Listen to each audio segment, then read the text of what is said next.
सब अब इसका हल क्या नज़र आता है? अब ये जो शतुंगड़े कह लें इनको, पूरा प्रोपेगेंडिस्ट एक ग्रुप है, एक जत्था है जो आप एक ट्वीट कर दें, वैसे आप तो अच्छी वहाँ पे मेरे ख्याल से फाइट करते रहते हैं, एक जत्था है जो आप पे चढ़ दौड़ता है, फिर आपकी किरदार कुशी, आपके खानदान की किरदार कुशी, आपकी करेक्टर असैसिनेशन, ना जाने क्या क्या कुछ वहाँ पर होता रहता है, झूठ फैलाते रहते हैं। अच्छा, फिर झूठ ऐसे फैलाते हैं कि फिर एक दूसरे को सपोर्ट बड़ा करते हैं कि अगर आपने एक बात कर दी और किसी एक को चुप की तो फिर सारा जत्था आता है और फिर वो आपको गालियाँ निकालना शुरू कर देता है मुश्तरका तौर पर।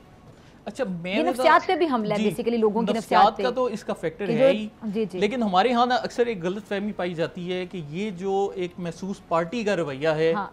ये इसलिए है क्योंकि पाकिस्तानी माशरे में जुल्म है या ज्यादती है या गुर्बत है या हमारे मसाइल हैं। लेकिन मैं ये चीज़ वाज़ेह करना चाहता हूँ कि ये वो मसला नहीं है। अच्छा, आप अमेरिका में देखें, जो डोनाल्ड ट्रंप के सपोर्टर्स हैं उनका आप कभी पैटर्न नोटिस करें कि ट्रंप के कान में गोली लगी, उन्होंने अपने रियासती इदारों, एजेंसियों, FBI, CIA, USSS कोई इदारा नहीं छोड़ा जिसके उन्होंने उसको जलील ना किया हो।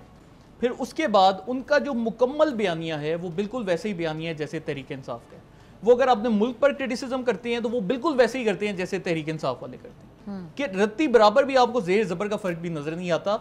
तो ये जो मसला है ये हमारी सोसाइटी के प्रॉब्लम्स का मसला नहीं है कि हमारे मुल्क में नाइंसाफ़ी है, जुल्म है, जबर है। जो इनका मसला है वो एक पर्सनैलिटी के साथ है। अमेरिका में उनका मसला ट्रंप के साथ है, इधर इनका मसला अपने पार्टी लीडर के साथ है कि जी वो पर्सनैलिटी अगर ठीक है तो सब ठीक है, वो पर्सनैलिटी अगर खराब है। अब जब ऐसी एक पर्सनैलिटी कल्ट एक डेवलप हो जाए तो इसके लिए आपको सख्त डेटरेंस वाली पॉलिसी ही अपनानी पड़ती है कि हमारे पास अब दो पॉलिसी मॉडल्स हैं।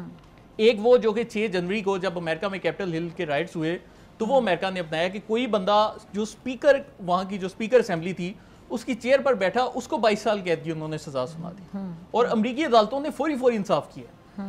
अब इसकी जगह एक और हमारे पास मॉडल भी है कि तुर्की में जो उर्दुगान के खिलाफ बगावत हुई 2016 में, वहां पर भी जो गोलन नाम के बंदे थे जो कि अमेरिका में रहते थे, उनका प्रॉपर कल्ट था, उनके अपने लोग थे फौज के अंदर।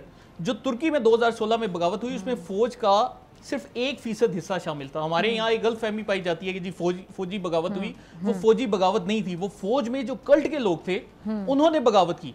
तुर्की की 99% फौज उस वक्त भी उर्दुगान साहब के साथ खड़ी थी। तो जब वो उनकी बगावत नाकाम हुई तो उसके बाद तुर्की ने भी बड़े मैसिव स्केल के ऊपर अरेस्ट किए और तकरीबन कहा जाता है कि उन्होंने 40 से 50 हज़ार लोगों को गिरफ्तार किया। मतलब तुर्की का क्रैकडाउन इतना शदीद था कि पाकिस्तान में पाक तुर्क स्कूल्स होते थे जहां पर गोलन की तंजीम के उस्ताद पढ़ाया करते थे। तो तुर्की हुकूमत ने पाकिस्तान से उन उस्ताद को वापस बुला लिया और उन्हें डिटेंशन सेंटर भिजवा दिया कि जो भी बंदा इस कल्ट का शिकार है उसका प्रॉपर ट्रीटमेंट होना चाहिए, और उसके बाद उनको आहिस्ता आहिस्ता माशरे का हिस्सा बनाया गया। तो ये एक बड़ा कॉम्प्लेक्स चीज़ है, लेकिन इसके लिए हमारी रियासत को अब कोई स्टेप लेना पड़ेगा, हम इसको मजीद डिले नहीं कर सकते। ठीक है। अच्छा, ये इससे पहले मैं ब्रिगेड साहब की तरफ जाऊँ, ये जो वज़ीर आला KP के गायब रहे इतने दिन, आप भी ट्वीट्स करते रहे इस हवाले से, फिर आज अचानक से नमूदार होते हैं, ये क्या कहानी है? जी देखिए, हमने तो यही देखा है कि तहरीक इंसाफ का जो बयानिया है वो किया उसमें फलता फूलता है। अगर पाकिस्तान में अनारकी हो, इंस्टेबिलिटी हो, मईशत खराब हो तो आपको पॉलिटिकल फायदा हो रहा है। ठीक है, क्लियर कट आपका यही बयान है ना कि मुल्क अगर डूब जाएगा, मुल्क डिफॉल्ट हो जाएगा, और आप इमरान खान की जेल में जाने से पहले स्टेटमेंट्स देख लें कि पाकिस्तान श्रीलंका बन जाएगा, पाकिस्तान डिफॉल्ट हो जाएगा, पाकिस्तान में अनारकी हो जाएगी, पाकिस्तान में बदअमनी हो जाएगी। तो जब भी मुल्की हालात डिस्टेबलाइज होंगे उनको एक अपना पॉलिटिकल बेनिफिट नजर आता है और वो मंजर आम से उस वक्त फिर सामने नहीं आते कि हम किसी तरीके से सिचुएशन को कंट्रोल करें। फिर जब उन्हें लगा कि जी अब हालात काबू हो गए हैं, अमन होने लगे, तो जी अचानक से सामने नमूदार हो गए कि जी हमने भी इसमें अपना रोल प्ले किया। तो ये जब आपकी सोच ही ये बन जाए कि मुल्क को नुकसान पहुंचाकर आपने सियासी फायदा लेना है, तो मैं समझता हूँ ऐसी सियासत का कोई फायदा नहीं। सब्सक्राइब करें और बेल दबाएं ताकि कोई खबर रह न जाए।